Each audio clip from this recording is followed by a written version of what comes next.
नमस्कार करते हैं। एसएससी सीएचएसएल 2022 के इस बार के जो आपको एग्जाम होंगे उसके लिए मैंने 2021 जो सीएचएसएल का साइंस का रिलेटेड क्वेश्चंस था वो मैंने लेकर आया है। चलो देखते हैं। देखो, इन ऑप्टिक्स द रिफ्रैक्टिव इंडेक्स पूछ रहा है कि रिफ्रैक्टिव इंडेक्स जो फॉर्मूला है ना, n equal C by V. यहाँ पे सी का वो वैल्यू क्या है, सी यहाँ पे क्या डिनोट कर रहा है। देखो आप समझो, रिफ्रैक्टिव इंडेक्स क्या होता है। कोई भी चीज कितना चमक रहा है वो होती है उसकी रिफ्रैक्टिव इंडेक्स। कोई चीज कितनी चमक रही है वो उसकी क्या होती है, रिफ्रैक्टिव इंडेक्स होती है। समझ रहे हो। तो डायमंड की रिफ्रैक्टिव इंडेक्स क्या होती है, सबसे ज्यादा होती है क्योंकि बहुत ज्यादा चमकता है भैया।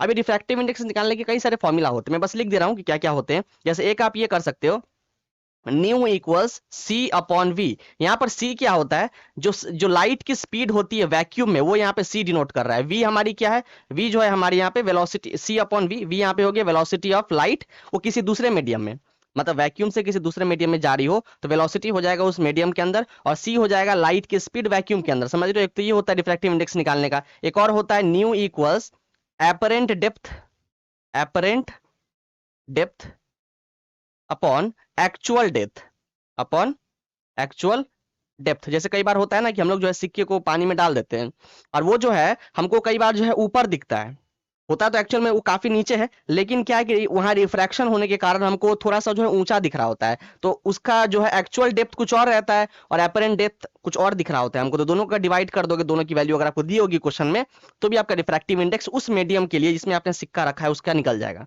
समझ रहे हो। एक और फॉर्मूला रख लो रिफ्रैक्टिव इंडेक्स का, वो होता है sine i upon sine r. यहाँ पे आई क्या है, हमारी इंसिडेंट एंगल है ना। जैसे मान लो ये हमारी जो है, ये मान लो एयर समझ लो, सपोज ये एयर है और ये वाटर है।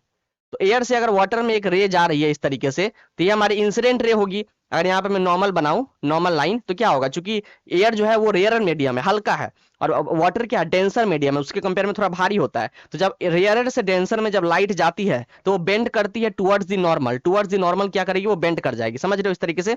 तो ये जो एंगल होता है यहाँ पे, जो इंसिडेंट रे बना रहा होता है नॉर्मल के साथ, इसको बोलते हैं एंगल ऑफ इंसिडेंस आई। और ये वाला जो एंगल होता है जो कि रिफ्रैक्टेड रे बना रहा होता है नॉर्मल के साथ, इसको बोलते हैं एंगल ऑफ रिफ्रैक्शन आर।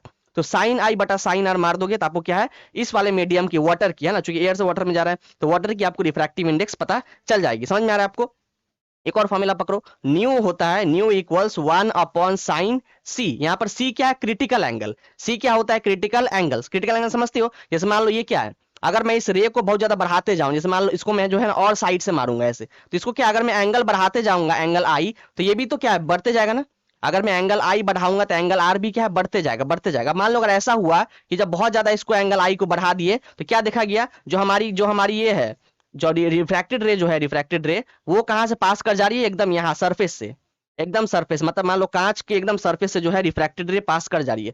तो इस केस में बोलेंगे कि यहाँ पे कौन सा एंगल बन रहा है, तो ये बन रही है हमारी क्रिटिकल एंगल। मतलब ये जो एंगल है हमारी एंगल आई, जो हमारी इंसिडेंट एंगल होगी वो होगी क्रिटिकल एंगल के बराबर। तो अगर उसकी वैल्यू भी आप पुट कर दोगे साइन सी का, तो भी आपको जो है रिफ्रैक्टिव इंडेक्स उस मीडियम के लिए निकल जाएगा। समझ में आ रहा है। तो ये कुछ फॉर्मूला होते हैं रिफ्रैक्टिव इंडेक्स निकालने के, आपको कोई सी भी दी होगी तो आप जो एग्जाम में बड़े आराम से निकाल लोगे। तो आपने समझ लिया यहाँ पे पूछ क्या रहा है कि सी यहाँ पे क्या डिनोट कर रहा है। तो यहाँ पे सी जो है वो speed of light in vacuum, speed of light in vacuum पूछ रहा है। समझ में आ रहा है। और स्पीड ऑफ लाइट कितनी होती है वैक्यूम के अंदर, वो होती है 3 इंटू 10⁸ मीटर पर सेकेंड। मतलब इसको अगर मैं चेंज करूं तो आपका आएगा लगभग ये 3 लाख किलोमीटर प्रति सेकंड। लाइट एक सेकंड में 3 लाख किलोमीटर कवर कर लेता है, बहुत तेज होता है भैया। समझ में आ रहा है। तो यहाँ पे क्या बता रहा है, the speed of light in medium, नहीं मीडियम में तो नहीं बता रहा है, यहाँ पे बता रहा है the speed of light in vacuum. यहाँ पे सी का वैल्यू समझ में आ रहा है। चलो आगे बढ़ते हैं। देखो यहाँ पे एन लिखा हुआ है, आप न्यू से भी डिनोट कर सकते हो, इसको न्यू बोलते हैं। न्यू बोलो एन बोलो, तरीका होता है रिप्रेजेंट करने का, रिफ्रैक्टिव इंडेक्स कैसे भी कर सकते हो। ठीक है। अब देखो यहाँ पे, अब क्या बोल रहा है, यहाँ पे बोल रहा है कि नाइट्रोमीथेन, उसका केमिकल फॉर्मूला क्या होगा, नाइट्रोमीथेन। देखो मीथेन हमारा क्या है, एक एल्केन है ना। अगर आपने हाइड्रोकार्बन पढ़ा होगा तो उसमें आपने एल्केन, एल्कीन, एल्काइन और एल्काइल, इस तरीके के आपने हाइड्रोकार्बन देखे होंगे। समझ रहे हो। तो मीथेन हमारा क्या भाई, एक तरीके का हमारा, आप बोल सकते हो कि वो एल्केन है। उसका फॉर्मूला क्या होता है, CnH2n+2, यही तो होता है एल्केन की फॉर्मूला, है ना। एल्केन की बात करूं, उसका फॉर्मूला क्या होता है, CnH2n+2। तो यहाँ पर मीथेन है, मीथ का यूज कब करते हैं, एक कार्बन के लिए, एक कार्बन के लिए मीथ यूज करते हैं, 2 कार्बन के लिए ईथ यूज करते हैं ना, इस तरीके से। यहाँ पे क्या होगा, CH, अगर n की वैल्यू 1 पुट करोगे और उसको मारोगे 2 से मल्टीप्लाई या +2 ऐड कर दोगे तो कितना आ जाएगा, CH4। मतलब मीथेन क्या है, CH4, लेकिन उसके साथ नाइट्रो जुड़ा हुआ है। क्या जुड़ा हुआ है, नाइट्रो। नाइट्रो मतलब होता है NO2। नाइट्रो मतलब क्या होता है, ये वाला ग्रुप, NO2 को बोलते हैं नाइट्रो ग्रुप। अब चूंकि मीथेन का तो देखो चारों हाथ तो पूरा भरा हुआ है भैया, चूंकि कार्बन जो है वो जो है 4 लोगों के साथ दोस्ती कर सकते हैं। यहाँ पे देखो CH4 है, मतलब अगर मैं इसको बनाऊं तो कार्बन जो है ऑलरेडी जो है 4 हाइड्रोजन के साथ बॉन्ड बना रखा है।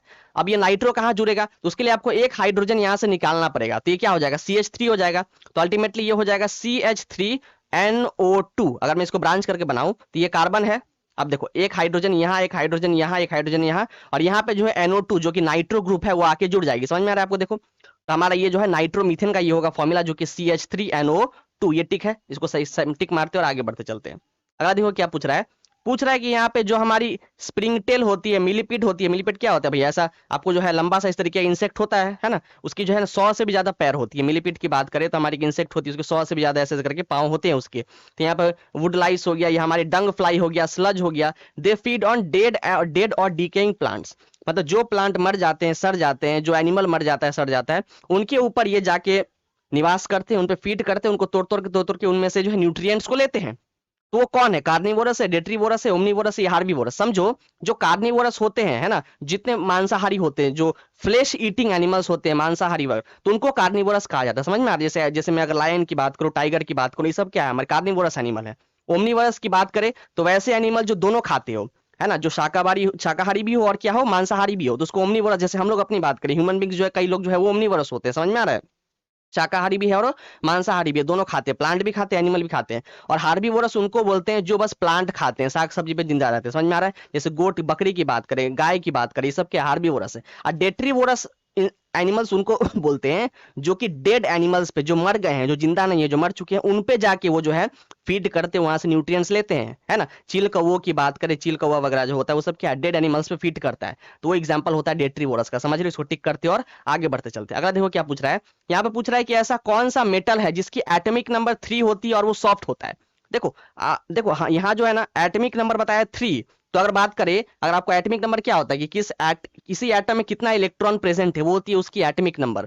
तो हाइड्रोजन का एटॉमिक नंबर 1 होता है, हीलियम की 2 होती है, और लिथियम का होता है 3। और लिथियम सॉफ्ट होता है भैया, लिथियम को आराम से आप काट सकते हो, सॉफ्ट होता है। समझ में आ रहा है? तो यहाँ पे जो है करेक्ट ऑप्शन हमको 3 दिख रहा है, लिथियम, उसको टिक करते और आगे बढ़ते चलते हैं। अगला देखो क्या पूछ रहा है।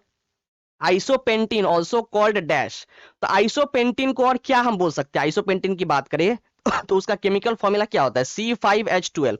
C5H12 ये होती है आइसोपेंटीन केमिकल फॉर्मूला। इसको अगर ब्रांचिंग करे तो क्या इसका कुछ और भी नाम बन सकता है? कि बिल्कुल बन सकता है। देखो आइसोपेंटीन की बात कर रहे हैं तो ये एक, तो पेंटीन मतलब क्या, आपके जो है 5 कार्बन होंगे, चूंकि पेंट बोला है। और ANEN, पेंट मतलब 5 कार्बन, ANEN मतलब सारे सिंगल बॉन्ड होंगे, तो पेंट एन 5 कार्बन लगा रहे हैं, 1 2 3 4। देखो 4 मैंने जो है स्ट्रेट लगाया, 4 मैंने जो है रूट चेन में, पेरेंट चेन में 4 लगा दिया, और एक यहाँ से ब्रांचिंग कर दिया। चूंकि यहाँ पे आइसो बोला, आइसो मतलब कि आपको एक ब्रांचिंग करनी होगी। समझ रहे हो? ब्रांचिंग कर दिया, 5 कार्बन पूरा दिया।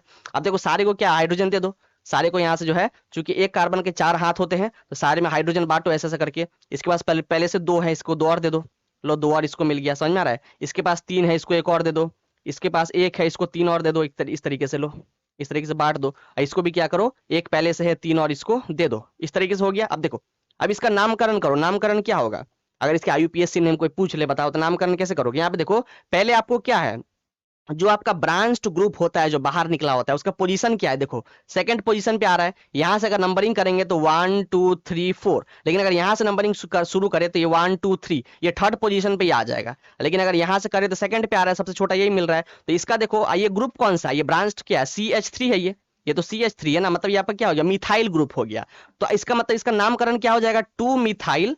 इसका नामकरण हो जाएगा 2 मिथाइल। चूंकि यहाँ पे कितने कार्बन है, आपको जो है 4 कार्बन दिख रहे हैं, स्टेट में 4 ही कार्बन है ना, देखो 1 2 3 4, तो 2 मिथाइल ब्यूटेन इसका पूरा नाम हो जाएगा। समझ में आ रहा है? इसका IUPAC नेम क्या हो जाएगा? 2 मिथाइल ब्यूटेन। या इसका एक और नाम है जो कि आप बोल सकते हो आइसोपेंटेन। समझ रहे हो? इसको टिक करते और आगे बढ़ते चलते हैं। अगला देखो क्या पूछ रहा है। यहाँ पर देखो, अब हमारे पास है कि सोडियम वो पीरियोडिक टेबल में कहाँ पे है? क्या एकदम आपको सबसे नीचे में देखने को मिलेगा, ये सबसे ऊपर देखने को मिलेगा, ये सबसे राइट में या लेफ्ट में, कहाँ देखने को मिलेगा? देखो इसको समझने के लिए देखो, ये क्वेश्चन जो है ना पीरियोडिक टेबल से आपके CHSL 2000 में, 21 में भी कई बार पूछे गए थे, और 22 में भी चांसेस है कि पूछे जाएंगे। ये पीरियोडिक टेबल से काफी सारे क्वेश्चन फंसते हैं भैया। देखो इसमें क्या, जैसे सोडियम की बात की गई यहाँ पे, सोडियम, तो सोडियम का क्या क्या पूछ सकता है? पूछेगा कि बताओ सोडियम जो है उसका ग्रुप क्या होगा, या पीरियड क्या होगा या उसका ब्लॉक क्या होगा, ये सब चीजें पूछता है, समझ में आ रहा है ना। SPDF ये सब ब्लॉक होता है, तो या तो इसका ब्लॉक पूछेगा, ये ग्रुप नंबर पूछेगा, पीरियड नंबर पूछेगा, उसका पोजीशन क्या है ये पूछ लेगा, समझ में आ रहा है। तो देखो क्या करेंगे, सोडियम आपको पता है कि इसमें कितने होते हैं, इसका एटॉमिक नंबर 11 होता है, सोडियम का होता है एटॉमिक नंबर 11, या इसमें बोलो कि इसमें 11 इलेक्ट्रॉन होते हैं, समझ में आ रहा है। अब आपको क्या करना है, इसका इलेक्ट्रॉनिक कॉन्फ़िगरेशन लिखना है, तभी जाके जो है आप इसका ग्रुप नंबर, पीरियड नंबर, इसका पोजीशन सब बता पाओगे कि पीरियोडिक टेबल में ये कहाँ बसता है। उसके लिए आपको इसका जो है इलेक्ट्रॉनिक कॉन्फ़िगरेशन करना पड़ेगा, और उसको करने के लिए आपको अफबाउ प्रिंसिपल याद होना पड़ेगा, है ना। अफबाउ जो कि जर्मन का एक लैंग्वेज है, ये कोई साइंटिस्ट नहीं थे, जर्मन का एक लैंग्वेज होता है अफबाउ, उसी से जो है इन्होंने एक दिया था सिद्धांत की किस तरीके से जो है आपको इलेक्ट्रॉनिक कॉन्फ़िगरेशन करनी है। उसके लिए आप सिंपल से याद करो, मैं यहाँ पे लिख दे रहा हूँ 1s 2s 3s 4s 5s 6s, यहीं तक रहने दो। उसके बाद यहाँ से स्टार्ट कर लो 2p 3p 4p 5p 6p, उसके बाद फिर यहाँ से कंटिन्यू कर लो, यहाँ से हो जाएगा 3d 4d 5d, फिर क्या हो जाएगा 6d, और फिर यहाँ से कर लो 4f 5f और यहाँ पे 6f, ठीक है। अब देखो इलेक्ट्रॉन जब भी भरते हैं, आपको पता है ना ये SPDF क्या है, सब सब शेल है ना। सेल जो होता है, जिस सेल में इलेक्ट्रॉन घूम रहा होता है, एक्चुअल में शेल के अंदर होता है सब शेल, और सब शेल के अंदर होते हैं हमारे ऑर्बिटल, तो एक्चुअल में इलेक्ट्रॉन जो है ऑर्बिटल में रिवॉल्व कर रहे होते हैं, समझ में आ रहा है। ये सब जो है आपके यहाँ पे देखो, तो पहले इलेक्ट्रॉन 1s को भरेगा, उसके बाद 2s को भरेगा, उसके बाद 2p को भरेगा, फिर 3s, उसके बाद इस तरीके से इलेक्ट्रॉन भरने का जो है ये प्रोसेस चलते रहता है, समझ में आ रहा है। पहले 3d में जाएगा, फिर 4p, फिर 5s, इस तरीके से हमारे इलेक्ट्रॉन जो है वो फिल होते रहती है, समझ रहे हो। अब देखो जैसे सोडियम की बात करें, इसमें 11 इलेक्ट्रॉन होते हैं, इसका कन्फिग्रेशन करते हैं अफबाव के हिसाब से, ठीक है। यहाँ पे देखो, तो पहले 1s आएगा, पहले 1s सब शेल आएगा ना, तो देखो 1s लिख दिया, उसके बाद मैंने 2s लिख दिया, उसके बाद क्या किया मैंने 2s के बाद कहाँ भरेगा 2p पे भरेगा, 2p भर दिया, उसके बाद कितना आएगा यहाँ पे 3s आएगा, फिर 3s मैंने यहीं तक रहने देते हैं, यहीं तक रहने दो। अब देखो s सब शेल में जो है मैक्सिमम 2 इलेक्ट्रॉन आ सकते हैं, s वाला जो होता है सब शेल उसमें 2 इलेक्ट्रॉन मैक्सिमम आ सकते हैं, तो यहाँ पे 2 भर दिया, यहाँ पे भी चूंकि s सब शेल है तो 2 आएगा। यहाँ पे p सब शेल है, p सब शेल के पास 3 ऑर्बिटल होते हैं, p सब शेल के पास 3 ऑर्बिटल होते हैं, और एक ऑर्बिटल में 2 इलेक्ट्रॉन, मतलब टोटल जो है 6 इलेक्ट्रॉन आप p सब शेल में भर सकते हो, तो 6 यहाँ पे भर दिए। अब देखो 6 + 2 कितने हो गए 8, 8 + 2 10, एस में जो है मैक्सिमम 2 आ सकते हैं, लेकिन 11 तो पहले हो चुके ना, अगर आप 2 यहाँ पे भर दोगे तो 12 हो जाएगा, उसके बाद 11 ही है, तो एक और बचे हैं, तो बस क्या करो एस में ले जाकर एक और डाल दो। अब देखो आपको बस क्या करना है, इस लास्ट वाले को देखना है, किसको देखना है लास्ट वाले को, इसी को देख के आप बता दोगे कि उसका पीरियड नंबर क्या है, ग्रुप नंबर क्या है, सब बता दोगे, समझ में आ रहा है। तो आप देखोगे ये जो आगे लिखा है नंबर 3, तो आप समझ लो कि जो पीरियोडिक टेबल होगा, मैं तो पीरियोडिक टेबल ला नहीं पाया, क्षमा चाहता हूँ। तो आप क्या करना, पीरियोडिक टेबल को खोलना, उसमें देखो कि जो आपका थर्ड पीरियड होता है, समझते हो ना पीरियड क्या होता है, जो हॉराइजेंटल ऐसे ऐसे करके बने होते हैं ना, ऐसे ऐसे हॉराइजेंटल जो बने होते हैं उन सबको क्या बोलते हैं, पीरियड बोलते हैं। और जो वर्टिकल वाले जो होते हैं, वर्टिकल कॉलम जो होते हैं, उनको क्या बोलते हैं पीरियोडिक टेबल में, उनको हम लोग ग्रुप बोलते हैं। तो आप देखो जो मॉडर्न पीरियोडिक टेबल है अभी के हिसाब से, तो उसमें आप देखोगे कि आपके 7 पीरियड बने हैं, लैंथेनॉइड एक्टिनॉइड सीरीज को छोड़ के आप देखोगे आपके पीरियोडिक टेबल में जो है 7 आपके पीरियड बने होंगे, और आपके 18 ग्रुप होंगे, इस तरीके से कितना होंगे 18 होंगे। तो आप देखना आपके थर्ड वाले ग्रुप में कौन आ जाएगा, आपके थर्ड वाले पीरियड में आपका थर्ड वाले में सोडियम आ जाएगा, और यहाँ पे एस लिखा है मतलब एस ब्लॉक में आएगा। और आपने देखा होगा पीरियोडिक टेबल, तो आपका कुछ इस तरीके से होता है भैया, यहाँ पे इस तरीके से आपका पीरियोडिक टेबल होता है ना, यहाँ पे इस तरीके से जो है आपका पीरियोडिक टेबल देखने को मिलता है ना। नीचे में आपका एक्टिनॉइड लैंथेनॉइड सीरीज होते हैं इस तरीके से, समझ में आ रहा है। तो ये वाला जो होता है यहाँ पे, इसको हम लोग एस ब्लॉक बोलते हैं, इस वाले को जो यहाँ पे जो होता है इस साइड वाला, इसको हम लोग पी ब्लॉक बोलते हैं, बीच वाले को डी ब्लॉक बोलते हैं, और ये नीचे जो होता है इसको हम लोग एफ ब्लॉक बोलते हैं। तो आपका जो है सोडियम वो थर्ड वाले पीरियड में आएगा, फर्स्ट वाले में नहीं, सेकंड वाले में नहीं, थर्ड वाले में आएगा।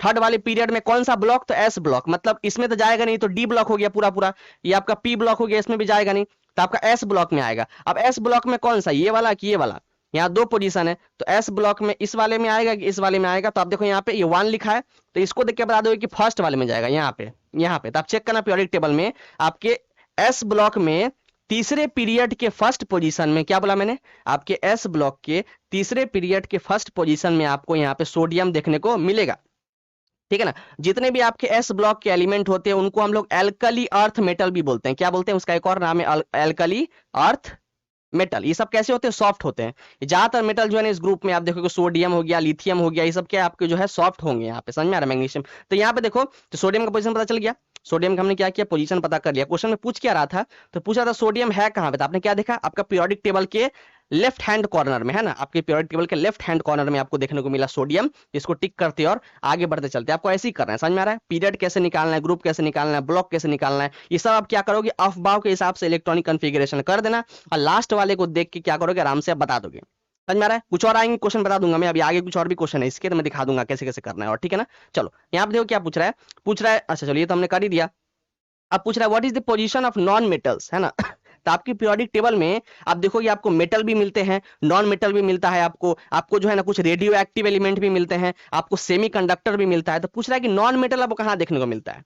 देखो जैसे ही आप लेफ्ट से राइट की तरफ जाते हो पीरियोडिक टेबल में, मतलब आप जो है एस ब्लॉक से पी ब्लॉक की तरफ जाते हो, एस से डी होते हुए, डी ब्लॉक से पी ब्लॉक होते हुए, जैसे पी ब्लॉक की तरफ पहुंचते हो तो वहां जो है ना आपकी नॉन मेटल बढ़ जाती है, नॉन मेटल की वहां जो है क्वांटिटी आपको पी ब्लॉक में ज्यादा देखने को मिलती है। तो मतलब बोल सकता हूं कि मेरी राइट हैंड साइड में सबसे ज्यादा आपको नॉन मेटल देखने को मिलते हैं, सबसे ज्यादा। तो यहाँ पे जो है देखो राइट हैंड साइड दिख रहा है, इसको टिक करते हैं और आगे बढ़ते चलते हैं, ठीक है। अब देखो अगला क्या है यहाँ पर, अब पूछ रहा है कि कौन सा स्टेटमेंट करंट है एम्पियर के बारे में। तो एम्पियर क्या होता है, हम लोग करंट को है ना कि हमारी कंडक्टर में से कितनी धारा जा रही है, करंट को मेजर करने के लिए हम लोग एम्पियर यूज करते हैं। जैसे कितना डिस्टेंस आपने चला उसके लिए किलोमीटर है, कितना आपने पानी पिया, जूस पिया, उसके लिए आपको आपको जो है आपके पास लीटर है ना, कितना आपने वजन उठाया है उसके लिए मास है, उसके लिए आपको केजी है। उस तरीके से कितना करंट फ्लो कर रहा है उसके लिए एम्पियर है, उसको हम लोग जो है कैपिटल ए से रिप्रेजेंट करते हैं। तो करंट जो होता है उसकी फॉर्मूला होती है Q अपॉन टी। आई यहाँ पे करंट है, Q क्या है, चार्ज है, चार्ज मतलब इलेक्ट्रॉन्स, करंट मतलब क्या, फ्लो ऑफ इलेक्ट्रॉन्स। तो किसी कंडक्टर में से जितने ज्यादा इलेक्ट्रॉन्स जा रहे होंगे मतलब उसमें करंट उतना ही ज्यादा होगा,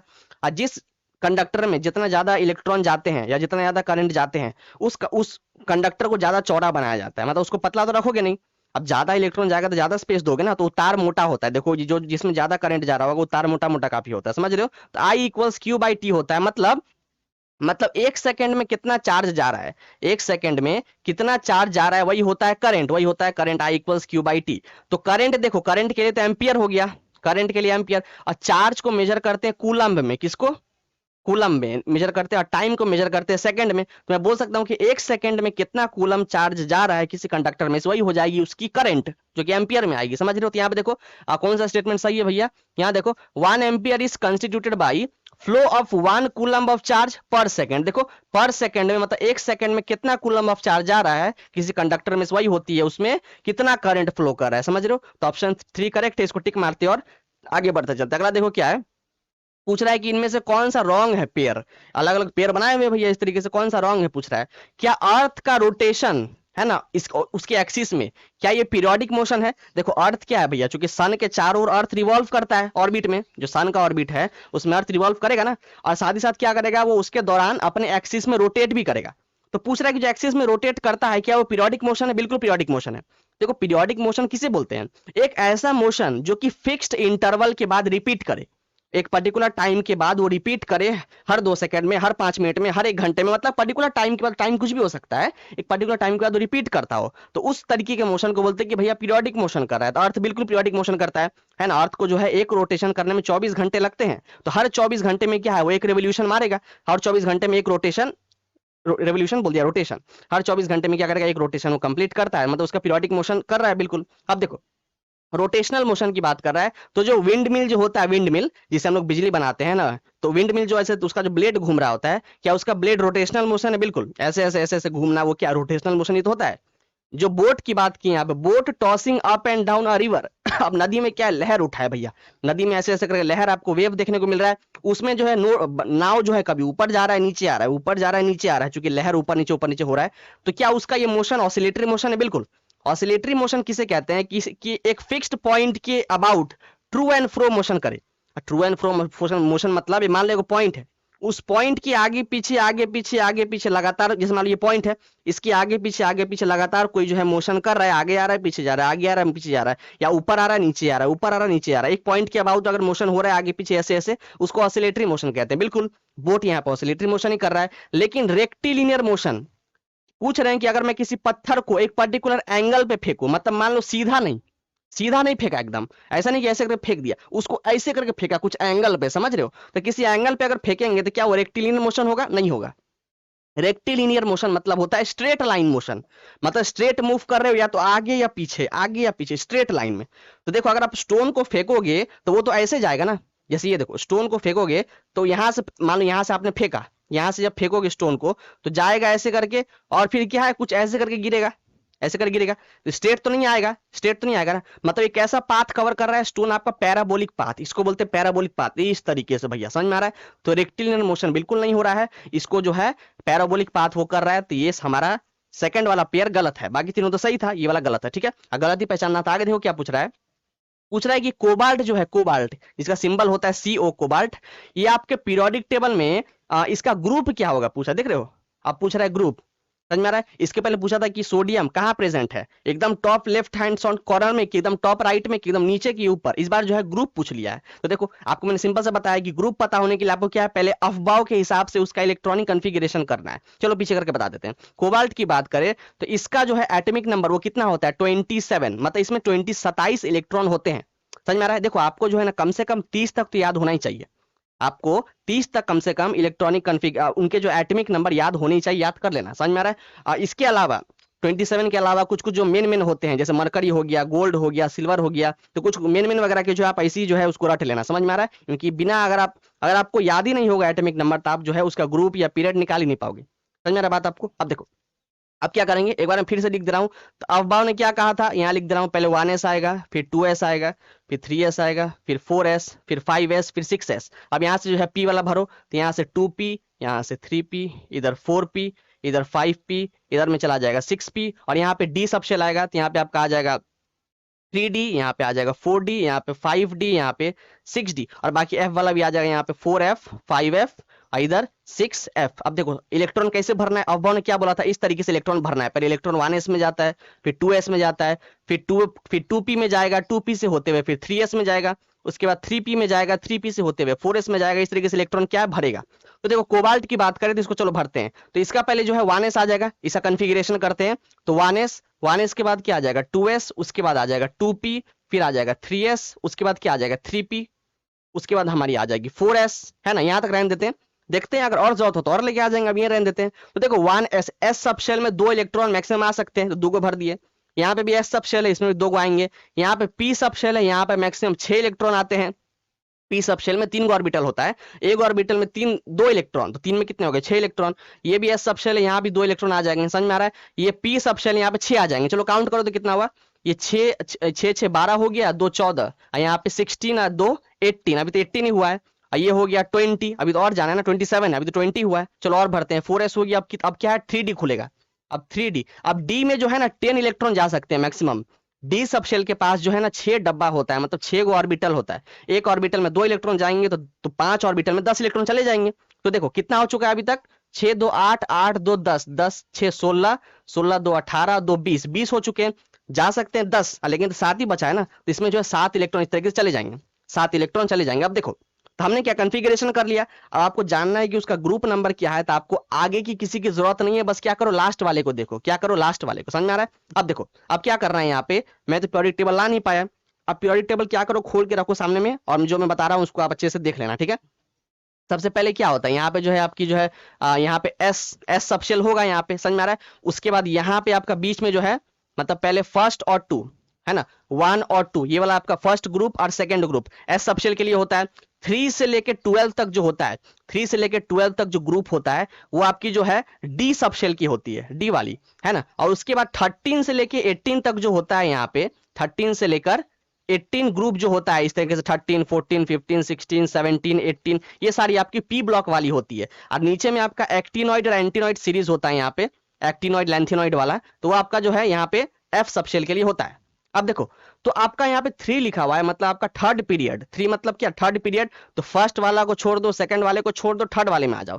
थर्ड वाले में यहाँ से एंट्री मारोगे, थर्ड पीरियड में कहा, तो डी ब्लॉक, ये तो एस ब्लॉक है, मतलब यहाँ कहीं पे तो कोबाल्ट होगा नहीं, कोबाल्ट कहाँ पे होगा, इधर होगा, यहाँ कहीं पे कोबाल्ट होगा। अब डी ब्लॉक में कहाँ होगा, अरे भैया यहाँ तो इतना लंबा है, इस तरीके से ना, इस तरीके से बना दिया 12 13 3 4 5 6 7 8 9 10 11 12, उसमें कौन सा बक्सा में भरे, तो यहाँ पे देखो 7 लिखा हुआ है, क्या लिखा है 7, मतलब आपको डी ब्लॉक में 7वें नंबर पे जाना है। तो डी ब्लॉक का पहला रहने दो, दूसरा रहने दो, 3 4 5 6 7 यहाँ पे। तो डी ब्लॉक के 7वें नंबर पे आप जाओगे तो आपको वहां पे कोबाल्ट जो कि 27वें नंबर, उसका एटॉमिक नंबर 27 है, वहां पे आपको देखने को मिल जाएगा। समझ में आ रहा है? तो इस तरीके से आप क्या करोगे, अफवाह के हिसाब से इलेक्ट्रॉनिक कॉन्फ़िगरेशन करो। लेकिन एक बात का आप ध्यान रखो, रुको, यहाँ पे देखो ये 3 था ना, ये 3 था। आप देखो कभी भी जो है ना, आपको आगे जो लिखा होता है ये क्या है, शेल को बता रहा है। ये जो है 3 या 4 या ये क्या है, शेल को बता रहा होता है। ये पी क्या है, सब शेल को बता रहा होता है। तो आपको हमेशा हाईएस्ट शेल को देखना है। ये देखो नंबर तो 3 है, लेकिन इसके पहले देखो 4 दिख रहा है आपको, इसके पहले आपको 4 दिख रहा है ना, तो आप जो है हाईएस्ट वाले जो है ना शेल को देखा करना। तो देखो यहां से आप 4 ले लो, मतलब आपको फोर्थ पीरियड में जाना है, थर्ड वाले में नहीं। किसमें जाना है, फोर्थ पीरियड में। तो 1 2 3 को रहने दो, फोर्थ वाले में चले जाना। फोर्थ पीरियड में आपको जाना है डी। डी सब आपको डी और डी वाले जो है ब्लॉक में जाना है। समझ में आ रहा है? ब्लॉक आप यहीं से उठाना जो लास्ट वाला आपको दिख रहा होगा। लेकिन अगर नंबर यहाँ पे देखो, अगर आपको जो है शेल नंबर कम दिख रहा हो और उसके पहले वाला ज्यादा दिख रहा हो, तो ज्यादा वाले को आप ले लेना। तो आपको यहाँ पे जो है 4 दिख रहा है, तो आपका हो गया फोर्थ पीरियड। और डी डी आपका हो गया ब्लॉक। और 7 मतलब आपके डी ब्लॉक में 7वें नंबर पे आपको कोबाल्ट देखने को मिलेगा। समझ में आ रहा है? पता कर लिया बड़े आराम से, ठीक है। यहाँ पे देखो क्या पूछ रहा था, वही पूछ रहा था कि आपको ग्रुप आइडेंटिफाई करना है, किस किस ग्रुप में वो होगा। तो हमने पता कर लिया वो किस ग्रुप में होगा, 7वें नंबर पे। देखो यहां से हमने 7वां पता किया ना, मतलब डी ब्लॉक में 7वें नंबर पे। लेकिन आप अगर ओवरऑल देखोगे तो पहले भी तो 2 था। अरे पी ब्लॉक में भी तो फर्स्ट ग्रुप और सेकंड ग्रुप आ गया ना, हमने तो यहां से काउंट करना शुरू किया था। तो अल्टीमेटली तो 7 + 2 कितने हो जाएंगे, यहाँ पे आपको 9 हो जाएंगे। 7 तो आपका उधर आ गया, और एस ब्लॉक में 2 को स्टार्टिंग में, तो 7 + 2 कितना हो गया, 9। तो अल्टीमेटली बोल सकता हूँ कि कोबाल्ट का ग्रुप नंबर कितना है, वो 9 है। बड़ा मजा आ रहा है, इतना ही आसान है, कुछ नहीं करना है इसमें, ठीक है। आगे बढ़ते अगला देखो क्या है। अब पूछ रहा है कि ट्यूबरक्लोसिस जो बीमारी है भैया, है ना, ये क्या है, फेफड़े की बीमारी है, एक रेस्पिरेटरी डिजीज है ट्यूबरक्लोसिस। ये ह्यूमन में होती कैसे है? जाहिर सी बात है, जितना भी रेस्पिरेटरी डिजीज है, खांसी उसी होता है ये सब, ठीक है, उसमें क्या है, कोई इन्फेक्टेड पर्सन, जैसे मान लो किसी पास वाले को जो आपका अगल बगल में है, उसको किसी को ये ट्यूबरक्लोसिस वाला जो है बैक्टीरिया उसके अंदर है। अब वो अगर खांस रहा है, छींक रहा है, तो उसका जो ड्रॉपलेट्स निकल रहा है, जो बूंदे निकल रही है, वो तो आसपास फैल जाएंगी। और उसको अगर आपने इनहेल कर लिया, सूंघ लिया, तो आपके अंदर आ जाएगा वो बैक्टीरिया। तो इसी कारण कि आपको भी टीबी कुछ दिन में हो जाएगा, है ना। तो इसका मतलब हमने क्या देखा कि ड्रॉपलेट के कारण, है ना, ड्रॉपलेट इन्फेक्शन के कारण जो है आपको टीबी फैल सकता है। ये कोई छुआछूत की बीमारी नहीं है, ये नहीं कि किसी को छू दिया तो उसके जगह उसको टीबी हो गया। समझ में आ रहा है? तो छुआछूत की बीमारी नहीं है। इसको क्या है कि ड्रॉपलेट के फैलने से जो है टीबी फैलता है। तो मैंने यहाँ पे जो ऑप्शन 2 करेक्ट मारा, और आगे बढ़ते चलते हैं। यहाँ देखो क्या पूछ रहा है, पूछ रहा है एक्वारीजिया। एक्वारीजिया, आपको पता है एक्वारीजिया क्या होता है? सोना को धोने के काम आते हैं। जो सोनार लोग जो सोना को जो धोते हैं, वो एक्वारीजिया में ही धोते हैं। अब इसमें होता क्या है, HCl हाइड्रोक्लोरिक एसिड, इसमें क्या मिला देते हैं, नाइट्रिक एसिड HNO3। तो जब HCl में HNO3 मिला दोगे तो ये क्या बन जाएगा, एक्वा रीजिया। क्या बन जाएगा, एक्वा रीजिया। और इसी का यूज करेंगे हम लोग सोना को धोने के लिए। एक होता है हमारी, ये तो सोना को धोने के लिए हो गया। एक होता है जियोलाइट। क्या होता है, जियोलाइट, उसका यूज करते हैं सोना को पिघलाने के लिए। सोनार लोग को देखोगे कि ऐसा करके रखा, फूकनी रखा होता है, फूकनी, एक ऐसा फूकनी रखा होगा, फूकेगा। मैंने क्या करता है, सोना के ऊपर जो है ना एक व्हाइट कलर का पाउडर लगा देता है। सोना के ऊपर एक व्हाइट कलर का पाउडर लगा देगा। अब फूकनी से क्या करेगा, गरम गरम वहां पे रखा होगा अपना बर्नर, तो फूकनी से ले लेके क्या करेगा, फूकते रहेगा, उसको पिघलाएगा ना। तो जो व्हाइट व्हाइट लगाता है पाउडर, वो क्या होता है, जियोलाइट होता है। उसका फॉर्मूला लिख दे रहा हूं मैं जियोलाइट का। वो होता है नल, नल फट गया। ये तरीका है मेरा याद करने का, आप कैसे भी कर सकते हो। तो ये क्या है, यहाँ पे ये सोडियम है, ये एल्यूमिनियम है, यहाँ पे क्या है, यहाँ पे ये आपको जो है यहाँ पे फ्लोरीन दिख रहा है, सोडियम एल्यूमिनियम फ्लोरीन। तो Na3Al में इसको याद रखता हूँ कि नल फट गया, ठीक है। तो ये होता है जियोलाइट, इसका फॉर्मूला है जियोलाइट। इसका यूज करते हैं सोना पिघलाने के लिए। और ये जो होता है एक्वारीजिया, जिसमें क्या करते हैं, HCl हाइड्रोक्लोरिक एसिड, उसमें मिलाते हैं नाइट्रिक एसिड, तो बन जाता है एक्वारीजिया। और एक्वारीजिया का यूज करते हैं सोना को धोने के लिए। समझ में आ रहा है? अब देखो यहाँ पे पूछ रहा है कि रेशियो क्या है भैया, मतलब HCl लोगे, HNO3 लोगे, तो कैसे भी मिला दोगे, नहीं, उसको प्रॉपर रेशियो में मिलाना है। जैसे पानी की बात करें, H2O होता है, H2O, तो इसमें जो है हाइड्रोजन और ऑक्सीजन, इसका रेशियो क्या होता है, 2:1। हाइड्रोजन 2 मात्रा में होता है, मतलब ऑक्सीजन के 2 गुना हाइड्रोजन होता है यहाँ पे, तो 2:1 इसका रेशियो हो जाता है। समझ में आ रहा है? ऑक्सीजन से 2 गुना हाइड्रोजन जो है बॉन्ड बना के ऐसे रखे रहते हैं। तो HCl और HNO3 इसका रेशियो क्या है, जिसका रेशियो होता है 3:1। मैं लिख दे रहा हूँ, मतलब HCl का जो है वो HNO के मुकाबले HCl 3 गुना होगा। आपने जितना भी HNO3 लिया है, उसके मुकाबले 3 गुना आपको HCl डालना है, तभी जाके आपका जो एक्वारीजिया बनेगा। तो इसका रेशियो होता है 3:1। तो यहाँ पे देखो क्या बोला है कि HCl का जो कॉन्सेंट्रेशन है, जो उसका वॉल्यूम है, वो तो 3 है, नहीं, हाँ, HNO का उसने 1 दिया हुआ है, ठीक है। अच्छा, HNO का 1 बोल दिया, HNO3 का, तो HCl कितना होगा, 3 होगा। 3 तो होगा ना, 3:1 बोल रहे हैं, तो HNO3 का 1 बोल दिया, HCl बच गया तो उसका 3 हो जाएगा, 3:1। समझ में आ रहा है? आगे बढ़ते हैं, देखो अब क्या पूछ रहा है कि CHCl3 इसका मेल्टिंग पॉइंट कितना होता है, 209 केल्विन, है ना भैया। और टेम्परेचर जो होता है उसका अलग अलग यूनिट होता है, सेल्सियस में मेजर कर सकते हो, केल्विन में मेजर कर सकते हो, रोमर में मेजर कर सकते हो, फ़ारेनहाइट में मेजर कर सकते हो, अलग अलग तरीका होता है मेजर करने का टेम्परेचर को। तो जो CHCl3 है इसका एक और नाम क्या होता है बताओ, इसका केमिकल फॉर्मूला। देखो CHCl3 जो होता है ना, इसको हम लोग क्लोरोफॉर्म भी बोलते हैं। CHCl3 ये क्या है, बेसिकली बेहोश करने का काम आता है। किसी को बेहोश करना है कुछ देर के लिए, ज्यादा देर तक नहीं, ये कुछ देर के लिए बेहोश बेहोश करना है किसी को, तो क्लोरोफॉर्म सुंघा दोगे तो वो क्या होगा, बेहोश हो जाएगा।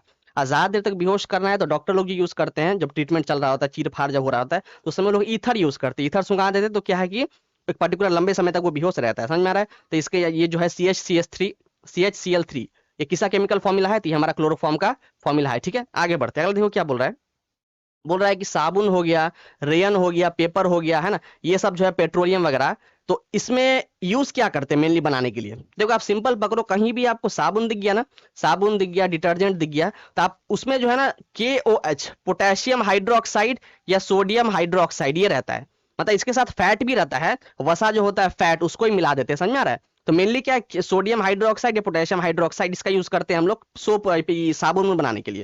देखो ऐसा इसलिए करते हैं क्योंकि जितने भी हमारे बेस होते हैं, है ना, बेस जिसको जितनी भी क्षारीय चीज होती है, बेस को क्षार बोलते हैं, जितनी भी क्षारीय चीज होती है वो कैसी होती है, कड़वी होती है। एसिड कैसा होता है, खट्टा होता है। जितना भी एसिड हो, कुछ कम खट्टा होगा, कुछ ज्यादा होगा, लेकिन सारा सारा खट्टा होगा। उस तरीके से जितना ही बेस होगा, स्ट्रॉन्ग बेस चाहे वीक बेस, जैसा भी बेस, सब कैसा होता है, कड़वा होता है।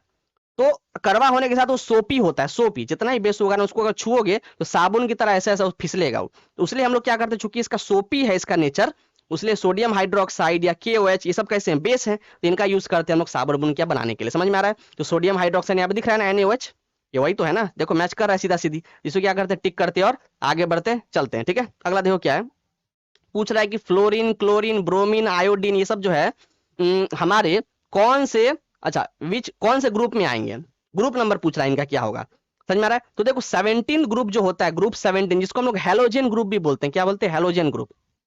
हेलोजन ग्रुप, हेलो मतलब होता है नमक, मतलब ये सब की हेल्प से नमक बनाया जाता है।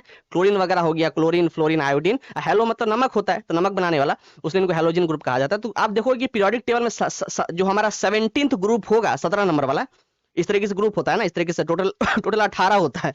तो 17 नंबर का जो ग्रुप होगा उसमें आपको क्लोरीन, फ्लोरीन, ब्रोमीन ये सब देखने को मिल जाएंगे, जो कि हेलोजन ग्रुप कहलाता है। ठीक है, इसको टिक करते हैं और आगे बढ़ते चलते हैं। ठीक है, चलो अगला देखो क्या है, अब पूछ रहा है कि मेंडेलीव जो नाम रखा था इक्का अल्यूमिनियम, वो बाद में चल के किसको रिप्लेस किया।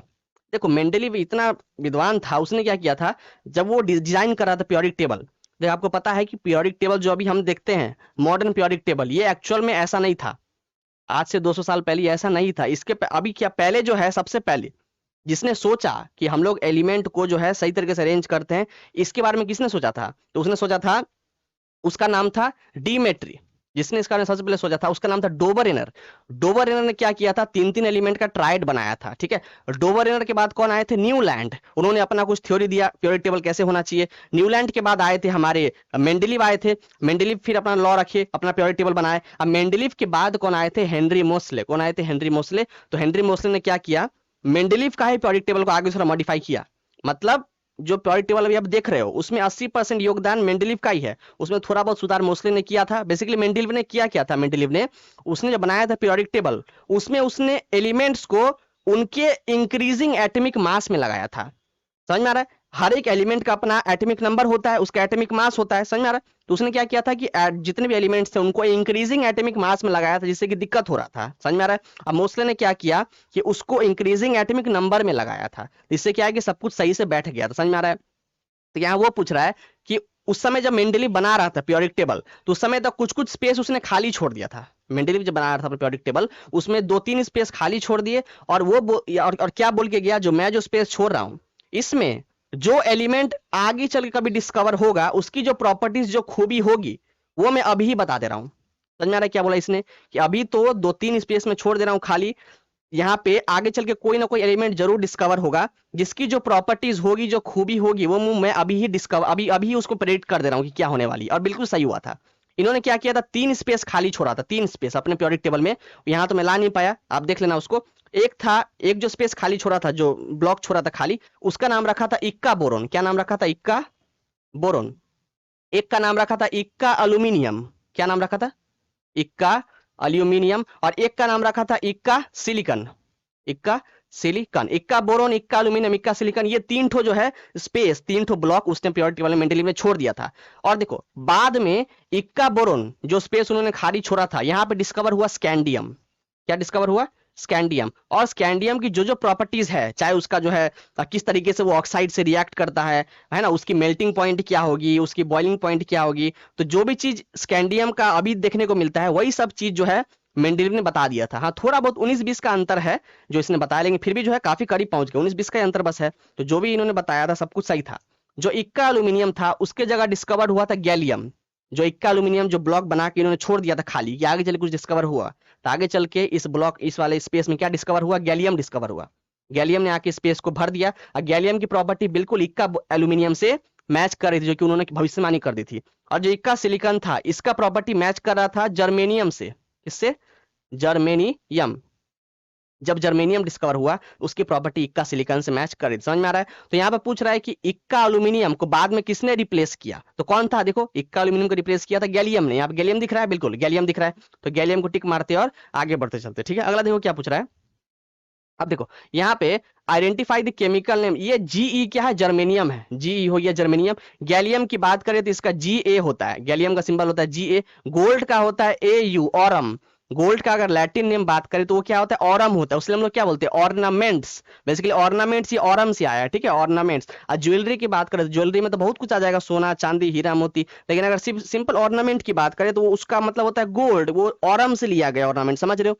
जर्मेनियम की बात करें तो इसका जीई होता है सिंबल, और गैडोलियम जो होता है बहुत नीचे होता है, गैडोलिनियम जो होता है इसका होता है सिंबल जीडी, गैडोलिनियम। ठीक है, तो जीई क्या है भैया? अल्टीमेटली हमारा जर्मेनियम है, इसको टिक मारते हैं और आगे बढ़ते। ठीक है, ये जर्मेनियम जो है ना, ये हमारी कैसी होती है? ये हमारी सेमीकंडक्टर है, मतलब मेटलॉइड है, मेटलॉइड। ना इसकी प्रॉपर्टी मेटल जैसी होती है ना इसकी होती है नॉन मेटल जैसी, उनकी बीच वाली होती है। कैसी होती है? बीच वाली, उसलिए इनको हम लोग क्या मेटलॉइड बोलते हैं, बीच वाला। समझ रहे हो? आगे बढ़ते हैं।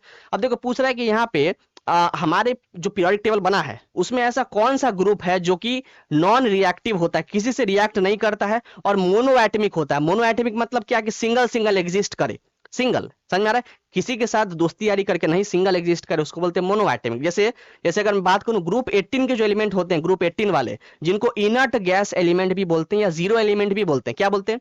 या तो इनर्ट गैस एलिमेंट बोल लो या जीरो एलिमेंट बोल लो, उस ग्रुप का नाम है। उसी ग्रुप में आपके ऐसे ऐसे तत्व मिलते हैं जो कि नॉन रिएक्टिव, किसी से जो है ना बॉन्ड वॉन्ड नहीं बनाते हैं, किसी के साथ दोस्ती उस्ती कुछ नहीं। तो उसमें क्या क्या आते हैं? आपका जो है ना, आपका हीलियम हो गया, फिर आपका आपका आर्गन हो गया, क्रिप्टन हो गया, जेनॉन हो गया, नियॉन हो गया। ये सब कैसे हैं? आपके इनर्ट गैस कहलाते हैं। Helium, neon, argon, krypton, xenon, ये सब कैसे आपके इनर्ट गैस कहलाते हैं। इनका क्या होता है ना कि आखिरी शेल पूरा फिल होता है। देखो कोई भी एटम कब रिएक्ट करता है? जब वो ऑक्टेट कंप्लीट नहीं रहता है उसका। ऑक्टेट मतलब क्या? कि हर एक एटम चाहता है कि मेरे लास्ट शेल में 8 इलेक्ट्रॉन आ जाए, और अगर नहीं रहता है 8 इलेक्ट्रॉन तब जाके वो किसी से वो बॉन्ड बना सकता है, दोस्ती कर सकता है। लेकिन इसका क्या है ना, जैसे हीलियम की बात करें, इसका क्या है? फर्स्ट शेल में 2 इलेक्ट्रॉन होता है। अब तो फर्स्ट में सारे में 2 ही होगा भैया, इसको जरूरत तो और है नहीं किसी से, इसका पहले से फिल है। आर्गन की बात करें उसका लास्ट शेल में 8 होगा, क्रिप्टन का भी लास्ट शेल में 8 होगा, जेनॉन का भी 8 होगा। क्योंकि इनका सारे ऑक्टेट कंप्लीट है सभी का, इसलिए किसी के साथ रिएक्ट नहीं करते हैं। समझ में आ रहा है? और देखो मोनोएटमिक भी तो है ना, मोनोएटमिक। अरे मैंने He2 तो नहीं लिखा, या मैंने He3 तो नहीं लिखा, यहाँ पे मैंने Ar2 तो नहीं लिखा, मतलब सिंपल Ar लिखा, आर्गन की आर लिखा, क्रिप्टन एक सिंगल एटम। तो इंडिविजुअल ये जो है एग्जिस्ट कर सकते हैं। जैसे हाइड्रोजन की बात करें, हाइड्रोजन ऑल्दो ये तो 18 में आता नहीं है, बस समझा रहे ऐसी। हाइड्रोजन की बात करें उसका सिंबल होता है H, लेकिन हाइड्रोजन कभी भी H के मतलब मोनोएटमिक फॉर्म में वो एग्जिस्ट नहीं करता। हाइड्रोजन हमेशा जो है डाईएटमिक फॉर्म H2 के फॉर्म में एग्जिस्ट करता है। ऑक्सीजन की बात करें वो भी हमेशा डाईएटमिक फॉर्म, या उसका एक और फॉर्म होता है जो कि ओजोन बोलते हैं, ट्राईएटमिक फॉर्म में भी वो एग्जिस्ट करता है। तो कुछ कुछ एलिमेंट ऐसे हैं जो कि मोनोएटमिक में भी एग्जिस्ट कर सकते हैं, जैसे कि मैंने बताया यहाँ पे इनर्ट गैस वाले 18 वाले जो ग्रुप 18 का जो एलिमेंट होते हैं। तो हम इसको टिक मारते हैं और आगे बढ़ते चलते। ठीक है, अगला देखो क्या पूछ रहा है कि इनमें से कौन सा सेल है जिसका शेप कैसा होता है? एमीबॉइड। सेल तो समझते हो, सेल हमारे बॉडी जो है लाखों करोड़ों सेल से बने हैं। एक सेल के अंदर न्यूक्लियस होता है, माइटोकॉन्ड्रिया होता है, गोल्गी होता है, लाइसोजाइम होता है ना, वैक्यूल होता है, काफी कुछ होता है भैया। तो सेल जो है कौन सा सेल का जिसका जिसका शेप एमीबॉइड है? एमीबॉइड मतलब गोल, गोल भी नहीं पूरा, ऐसा बोल सकते हो ओवल, ऐसा ओवल टाइप का, जैसा अंडा कैसे होता है ओवल चपटा ऐसे, तो उस तरीके से ओवल टाइप का जो है इस शेप को बोलते हैं एमीबॉइड। तो कौन सा सेल का शेप ऐसा है? देखो नर्व सेल की बात करें ये तो ऐसा होगा नहीं, नर्व सेल तो ऐसा दिखता है ना, नर्व सेल जो कि हमारे ब्रेन में है ना, फिर रीढ़ की हड्डी में बेसिकली क्या वायरिंग गया है। अरे जैसे खून को बहने के लिए तो ट्यूब बना है जिसको क्या ब्लड वेसल बोलते हैं, आर्टरी हो गया, वेन हो गया, कैपिलरी हो गया, तो इन सब में तो खून बह रहा होता है ऊपर नीचे कंटिन्यू धराधर। अगर बात करें सिग्नल जाने का कि ब्रेन से सिग्नल जाएगा हाथ में पैर में, जैसे मैं बोल रहा हूँ तो मेरे मुंह में क्या है, टंग में सिग्नल गया, हाथ हिला रहा हूँ तो ब्रेन ने क्या किया, सिग्नल भेजा। तो सिग्नल जाने के लिए भी वो रास्ता रूट बना दिया है भगवान ने, वो रास्ते में क्या बहुत सारा वायरिंग है बिछा हुआ है, तो उनको क्या बोलते हैं हम लोग, नर्व सेल बोलते हैं। नर्व सेल कैसा दिखता है, ऐसा देखो, ये नर्व सेल जो इस तरीके से होगा भैया, इस तरीके से नर्व सेल दिखता है ना, इसी मोटा मोटी बना दे रहे हैं, ऐसे से इस तरीके से नर्व सेल दिखता है, ठीक है। यहाँ पे ऐसे से कुछ खंड बने होते हैं इस तरीके से नर्व सेल, इसको हम, यहाँ पे न्यूक्लियस होता है बीच में, है ना, ऐसे से निकले होते हैं इस तरीके से, इसको हम लोग डेंड्राइट बोलते हैं। क्या बोलते हैं, डेंड्राइट। ये वाला जो निकला है इसको डेंड्राइट कहा जाता है। तो देखो ये वाला तो एमीबॉइड शेप है नहीं, ये मैंने नर्व सेल बनाया। क्या बनाया, अब लोग ये क्या बना दिए भैया, ये नर्व सेल है, नर्व सेल ऐसा कुछ दिख रहा था, तो एमीबॉइड है नहीं, एमीबॉइड की बात हो रही है। फिर यहाँ पे देखो बताया है यहाँ पे कोलमनर एपिथेलियल सेल, देखो क्या लिखा है, कोलमनर मतलब कॉलम की तरह। अरे जो पिलर होता है ना, पिलर वगैरह कॉलम, तो उसकी तरह ये दिखता है, तो कुछ ऐसा दिखेगा। कोलमनर सेल की बात करें तो वो ऐसा ऐसा दिखता है, मतलब एक के बाद एक ऐसा जो है कॉलम की तरह ये लगा रहता है, ऐसा ऐसा कॉलमनर सेल बोलते हैं इसको, ठीक है। ये कहाँ पे देखने को मिलता है कॉलमनर सेल, तो आपके जो इंटेस्टिनल ट्रैक होते हैं अंदर वाले, इसोफेगस हो गया आपका, है ना, जहां से खाना जा रहा होता है इसोफेगस, फूड पाइप, या आपका स्टमक हो गया, आपका इंटेस्टाइन हो गया, तो उसके जो इनर वॉल होते हैं अंदर वाले जो एरिया होता है वॉल, उसमें ये सब सेल पाया जाता है, कोलमनर सेल, समझ रहे हो। तो ये भी एमीबॉइड नहीं है। अच्छा वहां तो अंडा उंडा की बात हो रहा है ना, एमीबॉइड शेप का, एमीबॉइड कहाँ है, ये वाला, समझ रहे हो। अब देखो रेड ब्लड सेल की बात करें तो रेड ब्लड सेल जो है वो एमीबॉइड का, एमीबॉइड तो नहीं है, वो कैसा है, biconcave. Red blood cell कैसा होता है, बाई कनकेव, मतलब कनकेव मतलब ऐसा चपटा, मतलब अगर रेड ब्लड सेल देखोगे तो मान लो ऐसे, जैसे रोटी बनाते हैं भैया, ऐसे ऐसे करके उसको आटा को, तो रोटी को मान लो अंदर से भी ऐसे बीच में से उंगली डाल दी और नीचे से भी, तो क्या होगा, बीच में से थोड़ा सा उसका गड्ढा बन जाएगा ऊपर से नीचे से। तो उस तरीके का शेप कैसा होता है रेड ब्लड सेल का, समझ में आ रहा है। तो रेड ब्लड सेल भी हमारी जो है एमीबॉइड नहीं है, वो कुछ ऐसी है, देखो ये वाले शेप को बोलते हैं एमीबॉइड। ये कैसा है, ये बाई कनकेव, इसका स्ट्रक्चर कैसा, इस स्ट्रक्चर को क्या बोलते हैं, बाई कनकेव। अब बच गया व्हाइट ब्लड सेल, तो जो व्हाइट ब्लड सेल होता है खून के अंदर कितना होता है, 10,000, एक इंडिविजुअल में 10,000 व्हाइट ब्लड सेल होता है। रेड ब्लड सेल कितना होता है, 3 मिलियन, 30 लाख। और किसी में 30 लाख रेड ब्लड सेल नहीं है, तो थोड़ा बहुत ऊपर नीचे हो ही सकता है, एवरेज बता रहे हैं कि 30 लाख रेड ब्लड सेल होता है, 10,000 व्हाइट ब्लड सेल होता है, और 2 लाख प्लेटलेट्स होता है किसी इंडिविजुअल के अंदर। व्हाइट ब्लड सेल जो होता है ये क्या करता है कि आपके बॉडी में जितने भी बैक्टीरिया वायरस ये सब आ रहे हैं उन सबको क्या करता है, मारने का काम करता है, आपके बॉडी का सोल्जर है ये, defence mechanism white blood cell, समझ रहे हो। और व्हाइट ब्लड सेल में ना अलग अलग टाइप के होते हैं, मोनोसाइट होगा आपका, फिर बेसिनोफिल्स होगा, न्यूट्रोफिल्स होगा, मतलब ये सब दोस्ती यारी करके रखे हैं सब अलग अलग इसके जो है ना भाई बंधु है। ये बेसिनोफिल हो गया, न्यूट्रोफिल हो गया, मोनोसाइट हो गया, अलग अलग इसके दोस्त यार है, सब एक साथ जो है जाके किसी भी बैक्टीरिया वायरस को मारते हैं, ठीक है। और वो कैसा दिखते हैं, वो सब दिखते हैं एमीबॉइड, ऐसा गोल गोल गोल, सब जो है ऐसा ऐसा करके चपटा चपटा गोल गोल दिखेंगे। तो बेसिकली एमीबॉइड शेप किसका होता है, व्हाइट ब्लड सेल का, ठीक है। चलो आगे बढ़ते हैं। अब देखो क्या बोल रहा है यहाँ पे, पूछ रहा है कि कहाँ गया, हाँ ये रेनफॉल, बारिश जो हो रहा है उसको मेजर करने के लिए कौन सा इंस्ट्रूमेंट है, कितना बारिश हो रहा है किसी एरिया में, बता देते हैं ना कि 150 मिलीमीटर इस तरीके से कुछ कुछ, तो कैसे बताते हैं कितना रेनफॉल हो रहा है, तो उसके लिए कौन सा इंस्ट्रूमेंट आता है। तो यहाँ देखो एनीमोमीटर लिखा है, एनीमोमीटर ये क्या करता है, विंड प्रेशर, हवा कितनी तेजी से किसी एरिया में बह रही है उसका क्या प्रेशर है उसको एनीमोमीटर से मेजर करते हैं। लैक्टोमीटर ये चोरी चकारी बचाता है, मतलब कहने का मतलब कि दूध में मिलावट छिलावट है कि नहीं, प्योर है कि नहीं दूध, उसको मेजर करते हैं लैक्टोमीटर से, समझ रहे हो। फिर यहाँ बताया गया हाइग्रोमीटर, हाइग्रोमीटर क्या होता है, किसी एरिया में कितना नमी है, ह्यूमिडिटी, है ना, एयर में आपका जो ह्यूमिडिटी क्या होता है भैया, जैसे एयर में कितने वाटर ड्रॉपलेट्स, पानी की बूंदे फैली हुई है, वो होता है ह्यूमिडिटी, जितना ज्यादा होगा उतना ज्यादा बोलेंगे ह्यूमिडिटी है।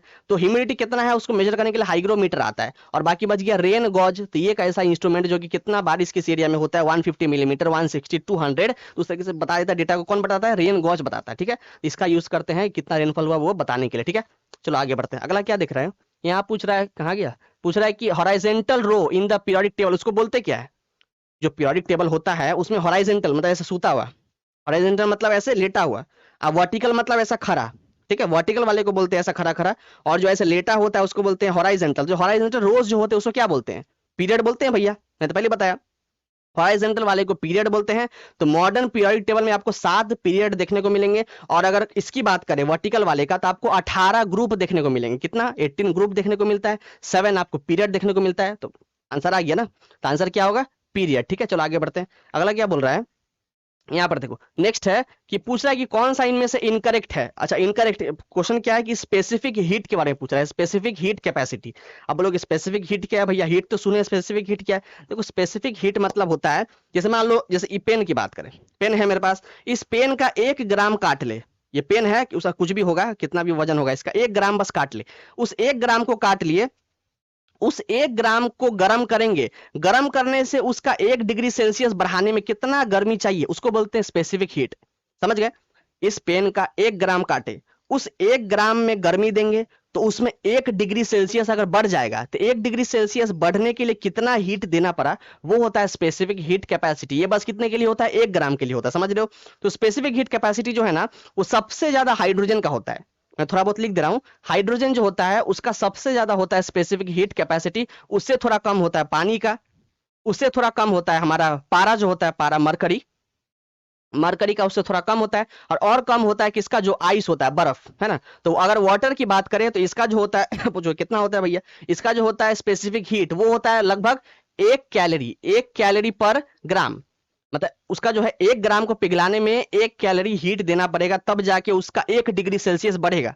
क्या बोला मैंने, 1 ग्राम को पिघलाने में 1 डिग्री सेल्सियस टेम्परेचर, मतलब 1 ग्राम को पिघलाने में यहाँ पे 1 कैलोरी हीट दोगे तब जाके उसका टेम्परेचर 1 डिग्री सेल्सियस बढ़ेगा। ये है वाटर का। अगर आइस की बात करें तो आधा कर दो आइस का कितना होगा, आइस का होता है 1/2 कैलोरी पर ग्राम, 1/2 कैलोरी पर ग्राम। लेकिन यहाँ पे देखो, यहाँ तो कैलोरी फैलोरी तो है नहीं, यहाँ पे किसमें पूछ रहा है, जूल वगैरह में पूछ रहा है, जूल और केजी में। तो देखो कैलोरी को चेंज करना है जूल में और ग्राम को चेंज करना है केजी में। तो याद रखो 1 कैलोरी जो है, 1 कैलोरी वो लगभग 4.2 जूल के आसपास होता है। अगर याद नहीं होना तो सिंपल 4 याद कर लो, मतलब 1 कैलोरी जो है 4 जूल के बराबर होता है। कि कहीं अगर अपन लोग खाना खा रहे हो, खाना उना खा रहे हो, वहां से अगर 1 कैलोरी एनर्जी मिला तो आप ये बोल सकते हो कि मेरे को जो है 4 जूल एनर्जी मिल गया। बात है कि 1 कैलोरी बोलो या 4 जूल बोलो, तो देखो 1 कैलोरी 4 जूल के बराबर है, ठीक है। तो देखो यहाँ पे क्या कर, इसको मैं थोड़ा चेंज कर दे रहा हूँ, तो 1 कैलोरी को मैं 4 जूल लिख दूं। और देखो ग्राम, 1 ग्राम, 1 ग्राम मतलब 1/1000 केजी।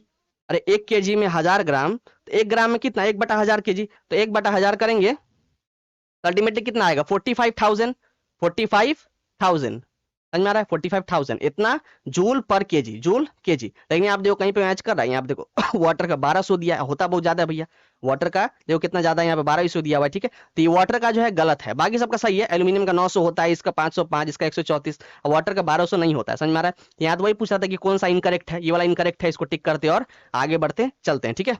चलो आगे बढ़ते हैं, अगला देखो क्या है यहाँ पे। अच्छा ये 4 जूल है ना, मैंने 45 ले लिया, तो इसको 4, तो अल्टीमेटली कितना आएगा, 4000, 4000 आएगा। मैंने उसको गलती से 45 समझ लिया था, तो 4000 जूल पर केजी, 4000 जूल पर केजी हो जाता है कभी कभी, ठीक है। आगे देखो क्या है, पूछ रहा है कि C6H6 इसका कॉमन नेम क्या है, C6H6।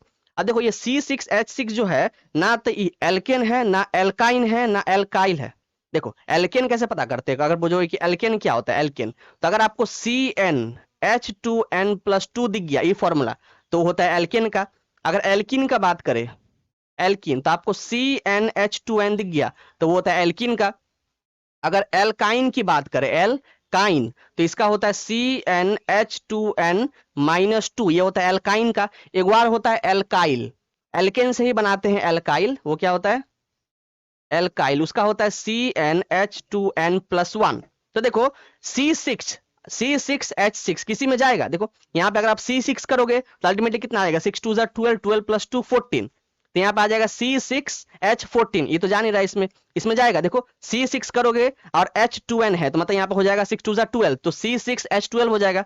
तो ना तो ये एल्केन है, ना तो ये एल्किन है, ना तो ये एल्काइन है, ना तो ये एल्काइल है, तो ये क्या है, ये जो है आपका एक साइक्लिक बनता है। इसका इसका स्ट्रक्चर कैसा बनता है, साइक्लिक। ये एल्केन, एल्किन, एल्काइन, एल्काइल वो सब नहीं है, इसका स्ट्रक्चर कैसा बनता है, साइक्लिक, है ना। तो मैं अगर बना के दिखाऊं कुछ ऐसा बनता है, जैसे अगर मैं यहाँ देखो इस तरीके से, यहाँ देख लो ये, तो यहाँ पे एक डबल बॉन्ड यहाँ होता है, एक छोड़ के यहाँ, एक छोड़ के यहाँ, मतलब एगो बनाया, फिर एगो स्पेस छोड़ दिया, फिर यहाँ बनाया, फिर एगो छोड़ दिया, फिर यहाँ बनाया, 3 गो डबल बॉन्ड होता है। तो आप देखो सारे में क्या करो, एगो एगो हाइड्रोजन डाल दो, सारे में एगो एगो हाइड्रोजन ऐसे करके डाल दो।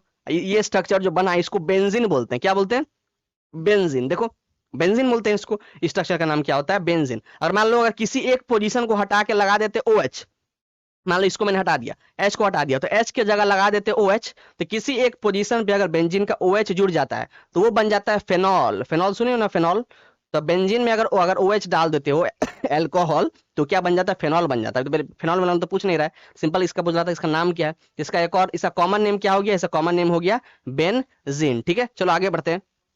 अब क्या पूछ रहा है, जो हमारी प्लांट वगैरह होती है, प्लांट सेल हो गया या एल्गी वगैरह हो गया, फंगी उंगी, उनका जो होता है प्रोटेक्शन कैसे मिल रहा होता है उनको? उनको बाहर से कौन प्रोटेक्शन दे रहा होता है? तो सिंपल, जितने भी आपके ये सब होते हैं प्लांट सेल, उनके बाहर तो सेल मेम्ब्रेन होता ही है। जैसे सेल होगा ना, जैसे ई हो गया प्लांट सेल, प्लांट सेल थोड़ा चौड़ा होता है। एनिमल सेल कैसा होता है? ऐसा। एनिमल सेल गोल होता है, प्लांट सेल ऐसा होता है चारकोना। तो ये देखो, ये प्लांट सेल है, इसके बाहर क्या होता है? यहाँ पे वो लेयर होता है जिसको बोलते हैं सेल मेम्ब्रेन। क्या बोलते हैं? Cell membrane. और वो सेल मेम्ब्रेन जो है प्लांट्स एनिमल सेल में भी होता है। जैसे हम लोग अपनी बात करें, हम लोग भी तो एनिमल ही है भैया, तो एनिमल सेल में जो है सेल मेम्ब्रेन होता है प्लांट की तरह। लेकिन प्लांट में एक और होता है बाहर से, वो क्या होता है? Cell wall. एक और बाहर से क्या होता है? वो सेल वॉल होता है, वो तगड़ा होता है सेल वॉल, ठीक है, बचा के रखता है प्लांट को। लेकिन हमारे में सेल वॉल नहीं होता, ठीक है। तो ये सेल वॉल ही है जो कि उसको बाहरी किसी भी वातावरण से, चाहे कोई अटैक किया या एटमोस्फेयर से उसको लड़ना है बाहरी दबाव वबाव से, उसके लिए क्या है? सेल वॉल है, समझ रहे हो? तो यहाँ पे क्या होगा? करेक्ट ऑप्शन सेल वॉल होगा, जो कि उसको क्या है? प्रोटेक्शन दे रहा होता है, बाहरी प्रोटेक्शन, ठीक है। इसको टिक करते हैं और आगे बढ़ते चलते, ठीक है। अगला देखो क्या है, ये हमारा लास्ट क्वेश्चन होने वाला है आज का। पूछ रहा है कि कौन सा स्टेट ऑफ मैटर के पास सबसे ज्यादा काइनेटिक एनर्जी होता है, जिसके कारण उसके सारे पार्टिकल जो है वो दूर दूर होते हैं, उनमें क्या है? फोर्स ऑफ अट्रैक्शन बहुत कम होता है। देखो, तीन टोटल जो है 5 स्टेट ऑफ मैटर होते हैं। अगर स्टेट ऑफ मैटर की बात करें, मैटर मतलब क्या? तत्व, कोई भी चीज जो आप आसपास देख रहे हो, वो बेसिकली आपको दिखता तो 3 ही है, लेकिन एक्चुअल में होते 5 है। बाकी के 2 जो है साइंटिस्ट का काम के लिए। तो क्या होता है? एक होता है हमारा सॉलिड, एक होता है सॉलिड, एक होता है लिक्विड, एक हो गया हमारा गैस। ये 3 को तो आपने पढ़ा होगा। और 2 क्या होता है? एक होता है हमारी प्लाज्मा, एक क्या होता है? प्लाज्मा। और एक बार होता है बीईसी, बोस आइंस्टाइन कंडेंसेट। ये दोनों आपका काम का नहीं है, ये दोनों काम का नहीं है। बस इन दोनों को देखो, इन तीनों को देखो, सॉलिड लिक्विड या गैस। तो देखो, सॉलिड लिक्विड गैस में सबसे ज्यादा काइनेटिक एनर्जी किसका होता है? काइनेटिक एनर्जी का फॉर्मूला क्या होता है? Half mv²। तो देखो, मास तो चेंज होगा नहीं भैया। अब वेलोसिटी पे आ जाओ, वेलोसिटी बढ़ाओगे तो काइनेटिक एनर्जी बढ़ेगा। वेलोसिटी मतलब क्या? कौन कितना चुलबुल है, इधर उधर भाग रहा है, वो होता है वेलोसिटी। कौन कितना इधर उधर भाग रहा है, गति कर रहा है। तो आप देखो, जो गैस के पार्टिकल होते हैं वो दूर दूर होते हैं काफी। सॉलिड की बात करें जितना भी सॉलिड होता है, पत्थर हो गया, तकिया हो गया, कंबल हो गया, आप हो गए, आप भी तो सॉलिड ही है। तो आप पे क्या है? जो पार्टिकल्स होंगे, जो एटम होंगे, सब क्या होंगे? बहुत पास पास होंगे। ये देखो, ये सॉलिड का एटम क्या है? बहुत पास पास होता है, मतलब ना बराबर, सुइया भी नहीं घुस पाएगा, ना बराबर जो है उसमें गैप होता है एटम के बीच में। लिक्विड की बात करें, उसमें थोड़ा बहुत गैप होता है। लिक्विड में क्या है? थोड़ा बहुत गैप होता है। और गैस में तो और भी ज्यादा, एगो यहाँ, तो एगो यहाँ, एगो यहाँ, एगो यहाँ। देखो, ये गैस में सबसे ज्यादा होता है। तो आप देखो, गैस में सबसे ज्यादा गैप है, उसलिए इनका क्या है? फोर्स ऑफ अट्रैक्शन बहुत कम है, मतलब एक दूसरे को खींचने का शक्ति बहुत कम है ना। यहाँ पे तो क्या है? बहुत अच्छे से खींच रखा है। जैसे पेन की बात करें, इसमें सारे एटम जो है एकदम पास पास एक दूसरे को जकड़ रखे हैं, तभी तो ये सॉलिड शेप का है।